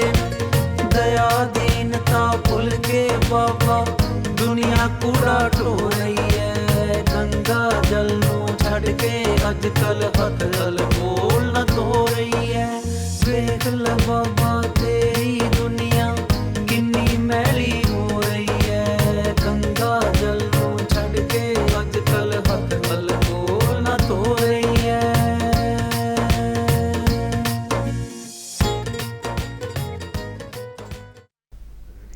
ਤੁਸੀਂ ਵੇਖ ਰਹੇ ਹੋ ਪ੍ਰੋਗਰਾਮ ਗੱਲਾਂ ਤੇ ਗੀਤ ਤੇ ਡਾਕਟਰ ਚਰਨਜੀਤ ਲਾਲ ਜੀ ਅੱਜ ਸਟੂਡੀਓ ਦੇ ਵਿੱਚ ਸਾਡੇ ਨਾਲ ਨੇ retired district homeopathy officer Jalandhar ਤੇ ਹੋਮਿਓਪੈਥੀ ਬਾਰੇ ਲਗਾਤਾਰ ਅਸੀਂ ਗੱਲਬਾਤ ਕਰ ਰਹੇ ਹਾਂ ਤੇ ਇਹ ਵੀ ਮਿਥ ਹੈ ਕਿ ਇਹਦੇ ਵਿੱਚ ਵੀ ਕੁਝ ਸੱਚਾਈ ਹੈ ਕਿ ਸਾਡੇ ਬਹੁਤ ਸਾਰੇ ਲੋਕ ਜਿਹੜੇ ਇਹ ਕਹਿੰਦੇ ਨੇ ਕਿ ਜਦੋਂ ਹੋਮਿਓਪੈਥੀ ਦਵਾਈ ਲੈਣੀ ਸ਼ੁਰੂ ਕਰੀਏ ਉਸ ਵੇਲੇ ਇੱਕਦਮ ਜਿਹੜੀ ਬਿਮਾਰੀ ਹੈ ਉਹਦੇ ਸਿੰਪਟਮ ਬਾਹਰ ਆ ਜਾਂਦੇ ਨੇ ਇਸ ਗੱਲ ਤੋਂ ਇਸ ਚੀਜ਼ ਤੋਂ ਘਬਰਾ ਜਾਂਦੇ ਨੇ ਕਿ ਇਹ ਨਾ ਹੋਏ ਕਿ ਸਾਡੀ ਬਿਮਾਰੀ ਜਿਹੜੀ ਹੋਰ ਵੀ ਇੱਕਦਮ ਜ਼ਿਆਦਾ ਹੋ ਜਾਵੇ ਤੇ ਫਿਰ ਉਹ ਹੌਲੀ ਹੌਲੀ ਘਟ ਹੋਵੇ ਇਸ ਗੱਲ ਦੇ ਵਿੱਚ ਕਿੰਨੀ ਸੱਚਾਈ ਹੈ ਬਿਲਕੁਲ ਠੀਕ ਕਿਹਾ ਤੁਸੀਂ ਜੀ ਦੇਖੋ ਜਿਹੜਾ ਸਾਡੀ ਦਵਾਈ ਦੇਣ ਦਾ ਢੰਗ ਹੈ ਜਿਹੜੀ ਆਪਾਂ ਪਹਿਲਾਂ ਗੱਲ ਕੀਤੀ ਸਿਧਾਂਤ ਵਾਲੀ ਹੋਮਿਓਪੈਥਿਕ ਦਵਾਈ ਜਿਹੜੀ ਹੈ ਅਸੀਂ ਸਿਮਿਲੀ ਬਸ ਜਿਹੜੀ ਕੁਐਂਟਰ ਵਾਲੀ ਗੱਲ ਹੈ ਲੈਟ ਲਾਈਕਸ ਬੀ ਟ੍ਰੀਟਡ ਬਾਈ ਲਾਈਕਸ ਵਾਲੀ ਗੱਲ ਹੈ ਅਸੀਂ ਜਦੋਂ ਹੋਮਿਓਪੈਥੀ ਦਵਾਈ ਕਿਸੇ ਨੂੰ ਦਿੰਦੇ ਆ ਸਾਡਾ ਸਿਸਟਮ ਇਹ ਕਹਿੰਦਾ ਥੈਰਾਪਿਊਟਿਕ ਲਾਅ ਆਫ ਨੇਚਰ ਅੱਛਾ ਕਿ ਦਵਾਈ ਦੇ ਨਾਲ ਇੱਕ ਆਰਟੀਫੀਸ਼ੀਅਲ ਸਿਮਿਲਰ ਡਿਜ਼ੀਜ਼ ਪ੍ਰੋਡਿਊਸ ਕੀਤੀ ਜਾਂਦੀ ਹੈ ਪੇਸ਼ੈਂਟ ਦੇ ਅੰਦਰ ਇੱਕ ਮਰੀਜ਼ ਆਲਰੇਡੀ ਕੁਦਰਤੀ ਬਿਮਾਰੀ ਤੋਂ ਸਫਰ ਕਰ ਰਿਹਾ ਹੈ ਦਵਾਈ ਦੇ ਨਾਲ ਉੱਦਾਂ ਦੀ ਬਿਲਕੁਲ ਸਿਮਿਲਰ ਆਰਟੀਫੀਸ਼ੀਅਲ ਡਿਜ਼ੀਜ਼ ਜਿਹੜੀ ਦਵਾਈ ਪੈਦਾ ਕਰ ਸਕਦੀ ਹੈ ਉਹੀ ਠੀਕ ਕਰੂਗੀ ਜੀ ਲੇਕਿਨ ਇਹ ਡਿਪੈਂਡ ਕਰਦਾ ਹੈ ਕਿ ਕਿੰਨੀ ਕੁ ਡੋਜ਼ ਅਸੀਂ ਦਿੱਤੀ ਗਈ ਹੈ ਔਰ ਕਿੰਨੀ ਕੁ ਪੁਰਾਣੀ ਬਿਮਾਰੀ ਹੈ ਔਰ ਉਸ ਪੁਰਾਣੀ ਬਿਮਾਰੀ ਨੂੰ ਤੁਸੀਂ ਕਿੱਦਾਂ ਪਹਿਲਾਂ ਠੀਕ ਕੀਤਾ ਹੈ ਜੀ ਮੰਨ ਲਓ ਕੋਈ ਸਕਿਨ ਕੇਸ ਦਾ ਹੀ ਹੈ ਚਮੜੀ ਦੀ ਬਿਮਾਰੀ ਹੈ ਉਸ ਨੂੰ ਤੁਸੀਂ 10 ਸਾਲ 15 ਸਾਲ ਟਿਊਬਾਂ ਲਾ ਕੇ ਲੋਸ਼ਨ ਉਹਨੂੰ ਤੁਸੀਂ ਠੀਕ ਨਹੀਂ ਕੀਤਾ ਉਹਨੂੰ ਦਬਾ ਦਿੱਤਾ ਗਿਆ ਠੀਕ ਹੈ ਨਾ ਜਦੋਂ ਕਿਸੇ ਚੀਜ਼ ਨੂੰ ਅਸੀਂ ਐਵੇਂ ਹੀ ਦਬਾ ਦਿੰਦੇ ਬਿਨਾਂ ਗੱਲ ਤੋਂ ਉਹ ਜਦੋਂ ਉਹਨੇ ਆਪਣੀ ਫਾਰਮ 'ਚ ਆਉਣਾ ਹੈ ਤੇ ਕੁਝ ਕੇਸਾਂ ਦੇ ਵਿੱਚ ਹਾਰਡਲੀ 5% ਕੇਸ ਹੋਣੇ ਆ ਜਿਨ੍ਹਾਂ 'ਚ ਉਹ ਐਗਰਾਵੇਸ਼ਨ ਨਜ਼ਰ ਆਉਂਦੀ ਹੈ ਅੱਛਾ ਹਾਂ ਲੇਕਿਨ 90% ਇਦਾਂ ਦੀ ਕੋਈ ਐਗਰਾਵੇਸ਼ਨ ਨਜ਼ਰ ਨਹੀਂ ਮਤਲਬ ਡਰਨ ਵਾਲੀ ਘਬਰਾਉਣ ਵਾਲੀ ਕੋਈ ਡਰਨ ਵਾਲੀ ਗੱਲ ਨਹੀਂ ਬਿਲਕੁਲ ਕੋਈ ਡਰਨ ਵਾਲੀ ਗੱਲ ਨਹੀਂ ਜੇ ਆ ਵੀ ਜਾਂਦੀ ਹੈ ਤਾਂ ਵਿਦ ਡਿਊ ਟਾਈਮ ਉਹਨੇ ਆਪਣੇ ਆਪ ਠੀਕ ਹੋ ਜਾਣਾ ਕਿਉਂਕਿ ਅਸੀਂ ਉਹਦੀ ਡੋਜ਼ ਦਵਾਈ ਦੀ ਡੋਜ਼ ਸਾਡੇ ਆਪਣੇ ਹੱਥ 'ਚ ਹੈ ਜੀ ਜਦੋਂ ਅਸੀਂ ਦੇਖਣਾ ਵੀ ਸਿੰਪਟਮ ਜ਼ਿਆਦਾ ਆ ਰਹੇ ਆ ਹਾਈਪਰਟੈਂਸੀ ਦਿੱਤੀ ਗਈ ਹੈ ਕਿਸੇ ਨੂੰ ਜਾਂ ਜ਼ਿਆਦਾ ਰਿਪੀਟ ਕੀਤੀ ਗਈ ਹੈ ਜਾਂ ਪੇਸ਼ੈਂਟ ਬੜਾ ਸੈਂਸਿਟਿਵ ਹੈ ਜੀ ਉਹ ਸਿਰਫ ਉਹਨਾਂ ਕੇਸਾਂ ਦੇ ਵਿੱਚ ਐਗਰਾਵੇਸ਼ਨ ਆਉਂਦੀ ਹੈ ਜੀ ਕਿਉਂਕਿ 3 ਤਰ੍ਹਾਂ ਦੀ ਐਗਰਾਵੇਸ਼ਨ ਹੈ ਇੱਕ ਹੈ ਡਿਜ਼ੀਜ਼ ਐਗਰਾਵੇਸ਼ਨ ਜੀ ਇੱਕ ਹੈ ਮੈਡੀਸਨ ਐਗਰਾਵੇਸ਼ਨ ਇੱਕ ਹੈ ਹੋਮਿਓਪੈਥਿਕ ਐਗਰਾਵੇਸ਼ਨ ਅੱਛਾ ਇਹ ਜਿਹੜੀ ਤੁਸੀਂ ਗੱਲ ਕੀਤੀ ਹੈ ਜੇ ਤਾਂ ਹੋਮਿਓਪੈਥਿਕ ਐਗਰਾਵੇਸ਼ਨ ਹੈ ਉਹ 'ਚ ਕੋਈ ਡਰਨ ਵਾਲੀ ਗੱਲ ਨਹੀਂ ਉਹਨੇ ਵਿਦ ਡਿਊ ਟਾਈਮ ਆਪਣੇ ਆਪ ਠੀਕ ਹੋ ਜਾਣਾ ਜੇ ਉਹ ਦਵਾਈ ਠੀਕ ਨਹੀਂ ਹੈ ਡਿਜ਼ੀਜ਼ ਐਗਰਾਵੇਸ਼ਨ ਹੈ ਫਿਰ ਤਾਂ ਸੋਚਣ ਦੀ ਲੋੜ ਹੈ ਵੀ ਬਿਮਾਰੀ ਵੱਧ ਰਹੀ ਹੈ ਕਿ ਦਵਾਈ ਦਾ ਕਰਕੇ ਕੁਝ ਹੋਇਆ ਹੈ ਕਿ ਦਵਾਈ ਨੇ ਕੰਮ ਨਹੀਂ ਕੀਤਾ ਤੇ ਬਿਮਾਰੀ ਵੈਸੇ ਵੱਧ ਰਹੀ ਹੈ ਇਹ 'ਚ ਕਲੀਅਰ ਕਰਨ ਦੀ ਲੋੜ ਹੁੰਦੀ ਹੈ ਜੀ ਵੀ ਇਹ ਡਿਜ਼ੀਜ਼ ਐਗਰਾਵੇਸ਼ਨ ਹੈ ਇਹ ਮੈਡੀਸਨ ਐਗਰਾਵੇਸ਼ਨ ਹੈ ਕਿ ਹੋਮਿਓਪੈਥਿਕ ਐਗਰਾਵੇਸ਼ਨ ਹੈ ਜੇ ਤਾਂ ਹੋਮਿਓਪੈਥਿਕ ਐਗਰਾਵੇਸ਼ਨ ਹੈ it is a good sign ਜੀ ਇਹਦਾ ਮਤਲਬ ਦਵਾਈ ਬਿਲਕੁਲ ਸੈੱਟ ਹੈ ਔਰ ਇਹਨੇ ਮਾੜੀ ਜੀ ਥੋੜਾ ਜਿਹਾ ਹੋਰ ਜ਼ਿਆਦਾ ਹੋ ਕੇ ਜੇ ਉਹ ਸਪਰੈਸ਼ਨ ਹੈਗੀ ਤਾਂ ਸਾਰਿਆਂ 'ਚ ਨਹੀਂ ਹੁੰਦੀ ਜਿਹੜੇ ਬਹੁਤ ਜ਼ਿਆਦਾ ਆਈਡੀਓਸਿਨਕ੍ਰੈਟਿਕ ਹੈ ਜਾਂ ਬਹੁਤ ਜ਼ਿਆਦਾ ਸਾਇੰਟਿਫਿਕ ਪਰਸਨ ਹੈ ਸਿਰਫ ਉਹਨਾਂ ਵਿੱਚ 5% ਕੇਸਾਂ 'ਚ ਐਗਰਾਵੇਸ਼ਨ ਨਜ਼ਰ ਆਉਂਦੀ ਹੈ ਓਪਨਲੀ ਅਦਰਵਾਈਜ਼ ਨਹੀਂ ਹੁੰਦੀ ਔਰ ਇਦਾਂ ਦੀ ਕੋਈ ਗੱਲ ਨਹੀਂ ਕੋਈ ਘਬਰਾਉਣ ਵਾਲੀ ਗੱਲ ਨਹੀਂ ਹੈ ਵੀ ਹਰ ਕੇਸ 'ਚ ਐਗਰਾਵੇਸ਼ਨ ਹੋਏਗੀ ਤਾਂ ਅਸੀਂ ਨਾ ਲਈਏ ਜੀ ਬਹੁਤ ਸਾਰੀ ਮਿਥ ਹੈ ਜਿਹੜੀ ਹੋਮਿਓਪੈਥੀ ਨੂੰ ਲੈ ਕੇ ਤੇ ਲਗਾਤਾਰ ਅਸੀਂ ਗੱਲਬਾਤ ਕਰ ਰਹੇ ਹਾਂ ਤੇ ਡਾਕਟਰ ਸਾਹਿਬ ਸਾਨੂੰ ਦੱਸ ਰਹੇ ਨੇ ਕਿ ਕਿਹੜੀ ਗੱਲ ਦੇ ਵਿੱਚ ਕਿੰਨੀ ਕੁ ਸੱਚਾਈ ਹੈ ਤੇ ਡਾਕਟਰ ਸਾਹਿਬ ਜੀ ਨੌਜਵਾਨਾਂ ਦੀ ਮੈਂ ਗੱਲ ਕਰਾਂ ਨਾ ਤੇ ਹੋਮਿਓਪੈਥੀ ਦੀ ਜੇ ਗੱਲ ਕਰੀਏ ਤੇ ਉਹ ਕਹਿ ਦਿੰਦੇ ਕਿ ਹੋਮਿਓਪੈਥੀ ਤਾਂ ਸਲੋ ਪ੍ਰੋਸੈਸ ਹੈ ਜੇ ਅਸੀਂ ਕੋਈ ਦਵਾਈ ਲੈਣੀ ਸ਼ੁਰੂ ਕਰਾਂਗੇ ਕਿਸੇ ਤਕਲੀਫ ਲਈ ਇਲਾਜ ਕਰਾਵਾਂਗੇ ਤਾਂ ਬਹੁਤ ਟਾਈਮ ਲੱਗ ਜਾਏਗਾ ਕਿ ਅੱਜ ਦੇ ਸਮੇਂ ਦੇ ਵਿੱਚ ਇਹ ਗੱਲ ਢੁਕਵੀਂ ਹੈ ਕੋਈ ਖਾਸ ਢੁਕਵੀਂ ਨਹੀਂ ਹੈ ਢੁਕਵੀਂ ਇਸ ਕਰਕੇ ਨਹੀਂ ਹੈ ਕਿ ਜਿਹੜਾ ਸਾਡਾ ਪਹਿਲਾ ਟ੍ਰੈਂਡ ਸੀਗਾ ਜੀ ਹੁਣ ਤਾਂ ਸਾਡੇ ਕੋਲ ਹਰ ਤਰ੍ਹਾਂ ਦੇ ਪੇਸ਼ੈਂਟ ਆਉਂਦੇ ਆ ਜੀ ਪਹਿਲਾਂ ਇਹੀ ਗਿਣਿਆ ਜਾਂਦਾ ਸੀ ਕਿ ਇਹ ਪੁਰਾਣੀਆਂ ਬਿਮਾਰੀਆਂ ਜਾਂ ਲੰਬੀ ਬਿਮਾਰੀ ਵਾਸਤੇ ਹੀ ਹੋਮਿਓਪੈਥੀ ਨੂੰ ਚੁਣੀਏ ਜੀ ਔਰ ਸਾਡੇ ਕੋਲ ਵੱਡੀ ਫਾਈਲਾਂ ਲੈ ਕੇ ਲੋਕੀ ਕਿਸੇ ਨੂੰ 10 ਸਾਲ ਤੋਂ ਤਕਲੀਫ ਸੀ ਕਿਸੇ ਨੂੰ 20 ਸਾਲ ਤੋਂ ਤਕਲੀਫ ਸੀ ਉਹ ਸਾਡੇ ਕੋਲ ਦਵਾਈ ਲੈਣ ਆਉਂਦੇ ਆ ਜਦੋਂ ਦੇਖਦੇ ਆ ਵੀ ਕਿਸੇ ਹੋਰ ਪਾਸੇ ਕੰਮ ਨਹੀਂ ਚੱਲਿਆ ਚਲੋ ਹੁਣ ਹੋਮਿਓਪੈਥੀ ਵੱਲ ਚੱਲ ਪਈਏ ਜੀ ਤੁਸੀਂ ਆਪ ਹੀ ਸਿਆਣੇ ਹੋ ਦੇਖੋ ਜੇ ਬੰਦਾ ਕਿਸੇ ਨੂੰ 10 ਜਾਂ 20 ਸਾਲ ਦੀ ਪੁਰਾਣੀ ਤਕਲੀਫ ਹੈ ਜੇ ਉਹਨੂੰ 2-3 ਮਹੀਨੇ 4 ਮਹੀਨੇ ਲੱਗ ਵੀ ਗਏ ਤੇ ਕੀ ਇਹ ਲੰਬਾ ਸਮਾਂ ਹੈ ਪਹਿਲੀ ਗੱਲ ਤਾਂ ਇਹ ਹੈ ਕਿ 20 ਸਾਲ ਵਾਲੇ ਨੂੰ ਜੇ 2-3-4 ਮਹੀਨੇ ਲੱਗ ਵੀ ਗਏ ਕੀ ਉਹ ਲੰਬਾ ਸਮਾਂ ਹੈ? ਜੀ ਬਿਲਕੁਲ ਇੱਕ ਬਿਲਕੁਲ ਗੱਲ ਗੱਲ ਵੀ ਜੇ ਉਹ 20 ਸਾਲ ਵਾਲੀ ਬਿਮਾਰੀ ਤੁਹਾਡੇ 5-6 ਮਹੀਨਿਆਂ ਦੀ 4-5 ਮਹੀਨਿਆਂ ਦੀ ਠੀਕ ਹੋ ਜਾਂਦੀ ਹੈ ਤੇ ਕੋਈ ਕਿੰਨਾ ਕੁ ਲੰਬਾ ਸਮਾਂ ਹੈ? ਜੀ ਇੱਕ ਗੱਲ। ਦੂਜੀ ਗੱਲ ਹੈ ਕਿ ਵੀ ਇੰਨਾ ਸਮਾਂ ਵੀ ਨਹੀਂ ਲੱਗਦਾ ਜੇ ਦਵਾਈ ਦੀ ਸਿਲੈਕਸ਼ਨ ਠੀਕ ਹੈ, ਜੇ ਪੇਸ਼ੈਂਟ ਨੇ ਪੂਰੀ ਹਿਸਟਰੀ ਆਪਣੀ ਠੀਕ ਨਾਲ ਦਿੱਤੀ ਹੈ ਔਰ ਡਾਕਟਰ ਨੇ ਪੂਰੀ ਤਰ੍ਹਾਂ ਪੁੱਛਿਆ, ਮਤਲਬ ਕਹਿੰਦਾ ਵੀ ਜੇ ਆਪਟੀਮਮ ਐਂਡ ਸਹੀ ਦਵਾਈ ਸਿਲੈਕਟ ਹੋਈ ਹੈ ਫਿਰ ਤਾਂ ਦਵਾਈ ਦਿਨਾਂ 'ਚ ਕਈ ਵਾਰੀ ਕੰਮ ਕਰ ਜਾਂਦੀ ਹੈ। ਕੰਮ ਕਰ ਜਾਂਦੀ ਹੈ ਜੀ। ਹਾਂ, ਜੇ ਅਕਿਊਟ ਤਕਲੀਫ ਹੈ, ਬੰਦੇ ਨੂੰ ਤਕਲੀਫ ਹੀ ਥੋੜੇ ਦਿਨਾਂ ਤੋਂ ਹੈ ਜੀ ਤੇ ਫਿਰ ਇਹਨਾਂ ਲੰਬਾ ਸਮਾਂ ਕਿਉਂ ਲੱਗੇਗਾ? ਲੰਬਾ ਸਮਾਂ ਉਹਨਾਂ ਕੇਸਾਂ 'ਚ ਹੀ ਲੱਗਦਾ ਹੈ ਜਿਨ੍ਹਾਂ 'ਚ ਪਹਿਲਾਂ ਹੀ ਬਹੁਤ ਸਮਾਂ ਲੱਗ ਚੁੱਕਾ ਹੈ। ਜਦੋਂ ਸਾਰੀਆਂ ਪੈਥੀਆਂ ਖਾ ਕੇ ਪੇਸ਼ੈਂਟ ਥੱਕ ਜਾਂਦਾ ਹੈ, ਥੱਕ ਜਾਂਦਾ ਹੈ, ਫਿਰ ਉਹ ਸਾਡੇ ਕੋਲ ਆਂਦਾ, ਫਿਰ ਉਹਨੂੰ 2 ਮਹੀਨੇ ਵੀ ਜ਼ਿਆਦਾ ਲੱਗਦੇ ਆ। ਅਸੀਂ ਇਹੀ ਕਈ ਵਾਰੀ ਉਹਨਾਂ ਨੂੰ ਪੁੱਛਦੇ ਹਾਂ ਵੀ 20 ਸਾਲ ਹੋ ਗਏ ਤੁਹਾਨੂੰ ਸਟੀਰੋਇਡ ਖਾਂਦੇ ਨੂੰ, ਐਂਟੀਬਾਇਓਟਿਕ ਖਾਂਦੇ ਨੂੰ, ਪੇਨ ਕਿਲਰ ਖਾਂਦੇ ਨੂੰ, ਐਂਟੀ ਐਲਰਜੀ ਖਾਂਦੇ ਨੂੰ, ਸਿਟਰੀਜਿਨ 20 ਸਾਲ ਤੋਂ ਲੋਕੀ ਖਾ ਰਹੇ ਆ। ਜੀ ਜੀ ਵੀ ਜੇ ਅਸੀਂ ਹੌਲੀ ਉਹਨਾਂ ਨੂੰ ਖਤਮ ਕਰਤਾ 3-4 ਮਹੀਨੇ ਤੁਸੀਂ ਐਨ ਟਿਚ ਹੋ ਗਏ, ਉਹ ਕਿੰਨਾ ਕੁ ਸਮਾਂ ਜ਼ਿਆਦਾ ਹੈ? ਵੈਸੇ ਵੀ ਸਮਾਂ ਇੰਨਾ ਜ਼ਿਆਦਾ ਲੱਗਦਾ, ਇਹ ਥੋੜਾ ਜਿਹੀ ਮਿੱਥ ਹੈਗੀ ਹੈ ਲੋਕਾਂ 'ਚ ਵੈਸੇ ਹੀ ਬੈਠਾ ਹੋਇਆ ਕਿ ਜ਼ਿਆਦਾ ਸਮਾਂ ਲੱਗਦਾ ਹੈ। ਜੀ ਕੋਈ ਇਦਾਂ ਦੀ ਗੱਲ ਨਹੀਂ ਹੈਗੀ। ਆਪਣਾ ਪੂਰੀ ਹਿਸਟਰੀ ਪੇਸ਼ੈਂਟ ਨੂੰ ਡਾਕਟਰ ਨੂੰ ਜਾ ਕੇ ਦੱਸੋ, ਜੀ ਪੂਰਾ ਹਾਲ ਦੱਸੋ, ਕੁਝ ਛੁਪਾਓ ਨਾ ਕੁਝ, ਜੀ ਤੇ ਇਦਾਂ ਦੀ ਕੋਈ ਗੱਲ ਨਹੀਂ, ਸਮਾਂ ਕਿਉਂ ਲੱਗੇਗਾ? ਜੀ ਜੇ ਪੂਰੀ ਸਾਇੰਸ ਹੈ ਅਸੀਂ ਕਿਹੜਾ ਉਦਾਂ ਹੀ ਦਵਾਈ ਦੇ ਦਿੰਦੇ ਹਾਂ। ਬਿਲਕੁਲ ਠੀਕ ਗੱਲ ਹੈ। ਇਸੇ ਕਰਕੇ ਅਸੀਂ ਟਾਈਮ ਲੈਂਦੇ ਹਾਂ। ਫਿਰ ਇਹ ਵੀ ਕਹਿੰਦੇ ਆ ਲੋਕੀ ਕਿ ਪੁੱਛਦੇ ਬਹੁਤ ਆ ਡਾਕਟਰ। ਦੇਖੋ ਜੇ ਤੁਸੀਂ ਆਪਣਾ ਹਾਲ ਦੱਸਣਾ ਹੀ ਨਹੀਂ ਫਿਰ ਤੁਸੀਂ ਜੜੋਂ ਕਿੱਦਾਂ ਠੀਕ ਹੋਣਾ? ਜੀ ਜੀ ਫਿਰ ਤਾਂ ਟੈਂਪਰੇਰੀ ਹੈ, ਤੁਸੀਂ ਸਾਰੀ ਉਮਰ ਦਵਾਈ ਖਾਈ ਜਾਓ। ਬਿਲਕੁਲ। ਤੇ ਇੱਕ ਬੜੀ ਪੋਜ਼ਿਟਿਵ ਇੱਕ ਸਕਾਰਾਤਮਕ ਗੱਲ ਹੋਮਿਓਪੈਥੀ ਨੂੰ ਲੈ ਕੇ ਹਮੇਸ਼ਾ ਹਰ ਕੋਈ ਕਰਦਾ ਹੋਇਆ ਕਿ ਹੋਮਿਓਪੈਥੀ ਮੈਡੀਸਿਨਸ ਜਦੋਂ ਅਸੀਂ ਖਾਂਦੇ ਆ ਤੇ ਜੜ ਤੋਂ ਸਾਡੀ ਬਿਮਾਰੀ ਖਤਮ ਹੋ ਜਾਂਦੀ ਹੈ। ਤੇ ਸੁਣ ਕੇ ਬੜਾ ਸਕੂਨ ਲੱਗਦਾ ਹੈ ਕਿ ਕੋਈ ਐਸੀ ਬਿਮਾਰੀ ਜਿਹੜੀ ਸਾਨੂੰ ਲੱਗੀ ਹੈ ਉਹ ਜੜ ਤੋਂ ਹੀ ਖਤਮ ਹੋ ਜਾਏਗੀ। ਹਾਂਜੀ ਹਾਂਜੀ ਬਿਲਕੁਲ ਹੋ ਜਾਂਦੀ ਹੈ। ਕਿਉਂਕਿ ਆਪਾਂ ਆਮ ਦੇਖਦੇ ਹਾਂ ਕਿ ਅੱਜ ਕੱਲ੍ਹ ਜਿਹੜਾ ਵੀ ਟ੍ਰੈਂਡ ਚੱਲ ਰਿਹਾ ਹੈ, ਕਿਸੇ ਨੂੰ ਕੋਈ ਵੀ ਬਿਮਾਰੀ ਲੱਗ ਗਈ, ਜੀ ਸ਼ੂਗਰ ਹੈ, ਬੀਪੀ ਹੈ, ਥਾਇਰਾਇਡ ਹੈ, ਡਿਪਰੈਸ਼ਨ ਹੈ, ਟੈਨਸ਼ਨ ਹੈ, ਐਪੀਲੈਪਸੀ ਹੈ, ਮਾਈਂਡ ਦੀਆਂ ਤਕਲੀਫਾਂ ਹੈ, ਤੁਸੀਂ ਦੇਖੋਗੇ ਕਿ ਸਾਰੀ ਉਮਰ ਲੋਕੀ ਗੋਲੀ ਖਾਈ ਜਾਂਦੇ ਐਂਡ ਤੱਕ। ਡਾਕਟਰ ਵੀ ਇਹੀ ਕਹਿੰਦੇ ਆ ਵੀ ਇਹ ਤੇਰਾ ਹੁਣ ਇਹੀ ਇਲਾਜ ਹੈ, ਤੈਨੂੰ ਗੋਲੀ ਖਾਣੀ ਪੈਣੀ ਹੈ। ਕੀ ਸਾਰੀ ਉਮਰ ਇਲਾਜ ਗੋਲੀ ਖਾਣੀ ਕੋਈ ਇਲਾਜ ਹੈ ਜੀ ਜਾਂ ਕੋਈ ਅੱਛਾ ਇਲਾਜ ਹੈ? ਤੇ ਅਸੀਂ ਜਿਹੜਾ ਸਿਸਟਮ ਸਾਡਾ ਹੋਮਿਓਪੈਥੀ ਦਾ ਹੈ, ਇਹ ਆ ਵੀ ਇੱਕ ਵਾਰੀ ਪੂਰੀ ਹਿਸਟਰੀ ਲੈਣੀ ਪੈਂਦੀ ਹੈ, ਇੱਕ ਵਾਰੀ ਟਾਈਮ ਲਾਣਾ ਪੈਂਦਾ। ਉਸ ਤੋਂ ਬਾਅਦ ਜੇ ਦਵਾਈ ਸਹੀ ਸਿਲੈਕਸ਼ਨ ਹੋ ਗਈ ਹੈ ਤਾਂ ਸਾਰੀ ਉਮਰ ਦਵਾਈ ਖਾਣ ਦੀ ਲੋੜ ਨਹੀਂ ਪੈਂਦੀ। ਵੱਡੀਆਂ ਬਿਮਾਰੀਆਂ ਵੀ ਕੁਝ ਸਮਾਂ ਦਵਾਈ ਖਾ ਕੇ ਆਪਣੇ ਆਪ ਠੀਕ ਹੋ ਜਾਂਦੀਆਂ ਜੀ। ਇਹ ਨਹੀਂ ਵੀ ਸਾਰੀ ਉਮਰ ਹੀ ਗੋਲੀ ਖਾਣੀ ਹੈ, ਸਾਰੀ ਉਮਰ ਹੀ ਤੁਸੀਂ ਇਨਸੂਲਿਨ ਲਵਾਉਣਾ, ਇਦਾਂ ਦੀ ਕੋਈ ਚੱਕਰ ਨਹੀਂ ਹੈਗਾ। ਇਸ ਕਰਕੇ ਜਿਹੜੀ ਦਵਾਈ ਹੈ ਅਸੀਂ ਰੂਟ ਤਾਂ ਜੜ ਤੇ ਜਾਂਦੇ ਹਾਂ, ਕਾਜ਼ ਤੇ ਜਾਂਦੇ ਹਾਂ ਔਰ ਉਹਦੇ ਮਾਈਂਡ ਦੇ ਸਿੰਪਟਮ ਤੇ ਜਾਂਦੇ ਹਾਂ ਜੀ। ਕਿਉਂਕਿ ਜ਼ਿਆਦਾ ਤਕਲੀਫਾਂ ਜਿਹੜੀਆਂ ਆਪਾਂ ਸਾਰੇ ਜਾਣਦੇ ਹਾਂ, ਜ਼ਿਆਦਾ ਪੇਟ ਤੇ ਤਕਲੀਫ ਸ਼ੁਰੂ ਹੁੰਦੀਆਂ ਜੀ, ਕਬਜ਼ ਕਰਕੇ ਜਾਂ ਪੇਟ ਦੀ ਤਕਲੀਫ ਕਰਕੇ, ਜਾਂ ਸਭ ਤੋਂ ਜ਼ਿਆਦਾ ਮਾਈਂਡ ਕਰਕੇ ਸ਼ੁਰੂ ਹੁੰਦੀ ਹੈ। ਕਿਉਂਕਿ ਕਿਸੇ ਵੀ ਤਰ੍ਹਾਂ ਦੀ ਸਟ੍ਰੈਸ, ਕਿਸੇ ਤਰ੍ਹਾਂ ਦੇ ਵੀ ਇਮੋਸ਼ਨ ਜੋ ਤੁਹਾਡੇ ਸਪਰੈਸ ਹੁੰਦੇ ਆ, ਉਹ ਕਿਸੇ ਨਾ ਕਿਸੇ ਬਿਮਾਰੀ ਨੂੰ ਲੈ ਕੇ ਆਉਂਦੇ ਆ। ਜੇ ਉਹ ਸਾਨੂੰ ਕਾਰਨ ਲੱਭ ਗਿਆ ਤੇ ਮਰੀਜ਼ ਆਪ ਹੀ ਆ ਕੇ ਕਹਿੰਦੇ ਆ, ਅਸੀਂ ਪੁੱਛਦੇ ਹਾਂ, ਕੁਐਸਚਨ ਹੁੰਦਾ ਸਾਡਾ ਆਪ ਇੱਕ ਵੀ ਇਹ ਬਿਮਾਰੀ ਤੁਹਾਨੂੰ ਕਿੰਨੇ ਸਾਲਾਂ ਤੋਂ ਹੈ। ਦੂਜਾ ਕੁਐਸਚਨ ਹੁੰਦਾ ਵੀ ਇਹ ਸ਼ੁਰੂ ਕਿੱਦਾਂ ਹੋਈ ਜੀ। ਉਹ ਕਾਫੀ ਕੇਸਾਂ ਦੇ ਵਿੱਚ ਸਾਨੂੰ ਕਾਰਨ ਲੱਭ ਜਾਂਦਾ ਹੈ ਕਿ ਜੀ ਜਦੋਂ ਦਾ ਮੈਨੂੰ ਫਲਾਣੀ ਬਿਮਾਰੀ ਹੋਈ ਸੀ ਨਾ, ਉਦੋਂ ਦਾ ਮੈਨੂੰ ਇਹ ਤਕਲੀਫ ਹੈ। ਜਦੋਂ ਦੇ ਸਾਡੇ ਇੱਕ ਫਲਾਣੀ ਡੈਥ ਹੋਈ ਸੀ ਮੈਨੂੰ ਉਦੋਂ ਦੀ ਤਕਲੀਫ ਹੈ। ਜਦੋਂ ਸਾਡੀ ਆਹ ਇੰਸੀਡੈਂਸ ਹੋਇਆ ਸੀ ਸਾਨੂੰ ਉਦੋਂ ਦੀ ਤਕਲੀਫ ਹੈ। ਤੁਸੀਂ ਦੇਖੋ ਜੇ ਕੋਈ ਖਾਸ ਇੰਸੀਡੈਂਸ ਮਿਲ ਜਾਂਦਾ, ਕੋਈ ਖਾਸ ਦੁੱਖ ਮਿਲ ਜਾਂਦਾ ਬੰਦੇ ਨੂੰ ਆਪਣਿਆਂ ਦਾ, ਜਾਂ ਕੋਈ ਖਾਸ ਕਾਰਨ ਮਿਲ ਜਾਂਦਾ ਕਿਸੇ ਵੀ ਤਰ੍ਹਾਂ ਦਾ, ਤਾਂ ਉਸੇ ਬੇਸ 'ਤੇ ਸਾਡੇ ਕੋਲ ਬਹੁਤ ਸਾਰੀਆਂ ਦਵਾਈਆਂ ਹੈਗੀਆਂ। ਉਹਦੇ ਨਾਲ ਹੀ ਫਿਰ ਸਾਰਾ ਬੰਦੇ ਦੀ ਸੈਂਸਿਟੀਵਿਟੀ 'ਤੇ ਡਿਪੈਂਡ ਹੋ ਕੇ ਬਿਮਾਰੀ ਸ਼ੁਰੂ ਹੁੰਦੀ ਹੈ। ਔਰ ਹੋਮਿਓਪੈਥਿਕ ਦਵਾਈ ਹੈ ਜਿਹੜੀ ਹੈ, ਜੇ ਵੈਲ ਸਿਲੈਕਟਡ ਹੈਗੀ ਹੈ ਤਾਂ ਉਹਨੇ ਜੜੋਂ ਹੀ ਖਤਮ ਕਰ ਦੇਣਾ ਜੀ। ਲੰਬੀ ਤੋਂ ਲੰਬੀ ਜਿਹੜੀ ਚੱਲਣ ਵਾਲੀ ਬਿਮਾਰੀ ਹੈ ਜਿਹਦੀ ਕਾਫੀ ਦੇਰ ਦਵਾਈ ਜਿਹੜੀ ਖਾਣੀ ਪੈਂਦੀ ਹੈ, ਉਹ ਵੀ ਜੜ ਤੋਂ ਖਤਮ ਹੋਮਿਓਪੈਥੀ ਦੇ ਨਾਲ ਹੋ ਜਾਂਦੀ ਹੈ। ਇੱਥੇ ਮੈਂ ਐਲਰਜੀ ਦੀ ਗੱਲ ਜ਼ਰੂਰ ਕਰਾਂਗੀ ਕਿ ਕਿਸੇ ਵੀ ਤਰ੍ਹਾਂ ਦੀ ਜੇ ਕੋਈ ਐਲਰਜੀ ਹੋਏ ਤੇ ਮਨ ਦੇ ਵਿੱਚ ਇਹੀ ਵਿਚਾਰ ਆਉਂਦਾ ਹੈ ਕਿ ਜੇ ਸਾਨੂੰ ਦਵਾਈ ਲੈਣੀ ਪਏ ਤੇ ਅਸੀਂ ਹੋਮਿਓਪੈਥੀ ਹੀ ਲਈਏ, ਕਿਉਂਕਿ ਹੋਮਿਓਪੈਥੀ ਦੇ ਨਾਲ ਸਾਡੀ ਐਲਰਜੀ ਜਿਹੜੀ ਹੈ ਜੜ ਤੋਂ ਖਤਮ ਹੋ ਸਕਦੀ ਹੈ। ਜੀ ਬਿਲਕੁਲ। ਦੇਖੋ ਐਲਰਜੀ ਦਾ ਇਲਾਜ ਆਪਾਂ ਸਾਰਿਆਂ ਨੂੰ ਪਤਾ ਹੈ ਵੀ ਐਲਰਜੀ ਦਾ ਇਲਾਜ ਜੇ ਆਪਾਂ ਦੂਜੇ ਸਿਸਟਮ 'ਚ ਜਾਈਏ ਤਾਂ ਬਹੁਤਾ ਵਧੀਆ ਨਹੀਂ ਹੈ।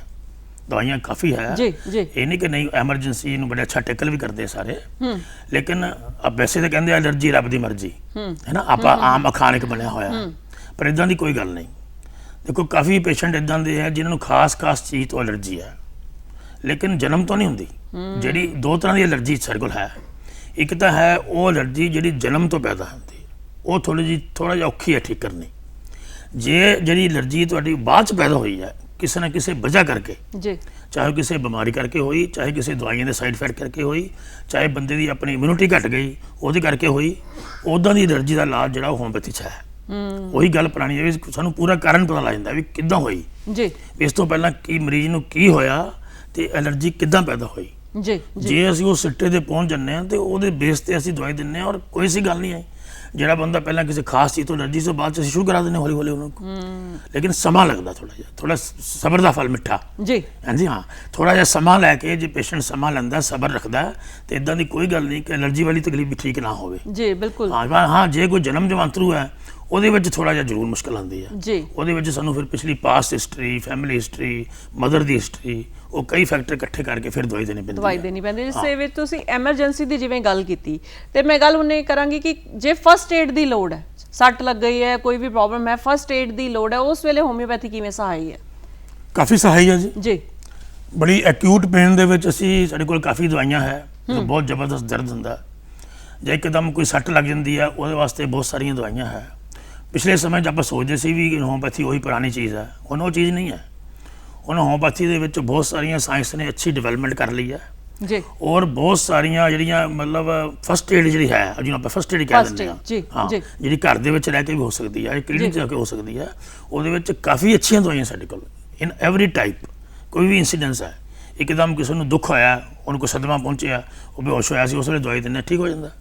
ਇਸ ਤਰ੍ਹਾਂ ਕੋਈ ਛੋਟੀ ਮੋਟੀ ਕੋਈ ਸੱਟ ਲੱਗੀ ਹੈ, ਉਹ ਇੱਕਦਮ ਐਮਰਜੈਂਸੀ ਹੈ, ਬਲੀਡਿੰਗ ਰੋਕਣੀ ਹੈ, ਤਾਂ ਉਹ ਠੀਕ ਹੋ ਜਾਂਦੀ ਜੀ। ਹੈ। ਹਾਂ, ਜੇ ਕੋਈ ਬਹੁਤ ਹੀ ਜ਼ਿਆਦਾ ਸੀਵੀਅਰ ਹੈ, ਜਿੱਥੇ ਆਕਸੀਜਨ ਦੀ ਵੀ ਲੋੜ ਹੈ, ਜਿੱਥੇ ਬਲੱਡ ਦੀ ਲੋੜ ਹੈ, ਜਿੱਥੇ ਹੋਰ ਨਰਸਿੰਗ ਕੇਅਰ ਦੀ ਲੋੜ ਹੈ, ਜੀ। ਉੱਥੇ ਤਾਂ ਹਸਪਤਾਲ ਜਾਣਾ ਹੀ ਪਏਗਾ ਨਾ ਜੀ। ਬਿਲਕੁਲ ਠੀਕ ਹਾਂ, ਹੈ। ਇਸ ਕਰਕੇ ਫਸਟ ਏਡ ਦੇ ਵਿੱਚ ਬੜਾ ਅੱਛਾ ਰੋਲ ਹੈ, ਲੇਕਿਨ ਸਭ ਤੋਂ ਵੱਡਾ ਡਾਕਟਰ ਦਾ ਇਹੀ ਰੋਲ ਹੁੰਦਾ ਹੈ ਕਿ ਕੇਸ ਨੂੰ ਠੀਕ ਕਰਨਾ ਕਿ ਕੇਸ ਨੂੰ ਰੈਫਰ ਕਰਨਾ।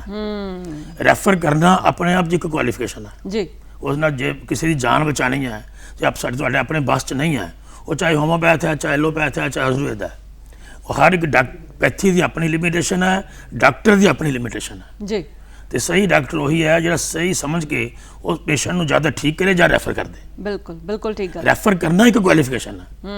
ਉਹੀ ਕਰੇਗਾ ਜਿਹਨੂੰ ਪਤਾ ਹੋਏਗਾ, ਜੀ ਜਿਹਨੂੰ ਆਪਣੇ ਸਿਸਟਮ ਦਾ ਪਤਾ ਹੋਊਗਾ, ਆਪਣੀ ਕਾਬਲੀਅਤ ਦਾ ਪਤਾ ਹੋਊਗਾ, ਜੀ। ਉਹੀ ਰੈਫਰ ਕਰੇਗਾ। ਜੀ ਇਸ ਵੇਲੇ ਮੈਂ ਗੱਲ ਹੋਰ ਕਰਾਂਗੀ ਐਂਜ਼ਾਈਟੀ ਦੀ, ਡਿਪਰੈਸ਼ਨ ਦੀ। ਅਸੀਂ ਦੇਖ ਰਹੇ ਹਾਂ ਕਿ ਸਟ੍ਰੈਸ ਲੋਕਾਂ ਨੂੰ ਬਹੁਤ ਜ਼ਿਆਦਾ ਹੈ, ਸਟ੍ਰੈਸ ਦੇ ਕਾਰਨ ਵੱਧ ਰਹੀ ਹੈ ਐਂਜ਼ਾਈਟੀ, ਤੇ ਡਿਪਰੈਸ਼ਨ ਦੇ ਕੇਸਿਸ ਵੀ ਆਏ ਦਿਨ ਵੱਧ ਰਹੇ ਨੇ। ਤੇ ਜਦੋਂ ਗੱਲ ਹੁੰਦੀ ਹੈ ਡਿਪਰੈਸ਼ਨ ਦੀ, ਜਦੋਂ ਹੱਦ ਤੋਂ ਜ਼ਿਆਦਾ ਵੱਧ ਜਾਂਦਾ ਉਦੋਂ ਦਿਮਾਗ ਦੇ ਵਿੱਚ ਇਹੀ ਆਉਂਦਾ ਹੈ ਕਿ ਕਿਸੇ ਸਾਈਕੈਟ੍ਰਿਕ ਕੋਲ ਜਾ ਕੇ ਆਪਣਾ ਇਲਾਜ ਕਰਾਈਏ। ਕਿ ਇਸ ਵੇਲੇ ਵੀ ਹੋਮਿਓਪੈਥੀ ਸਹਾਈ ਹੋ ਸਕਦੀ ਹੈ?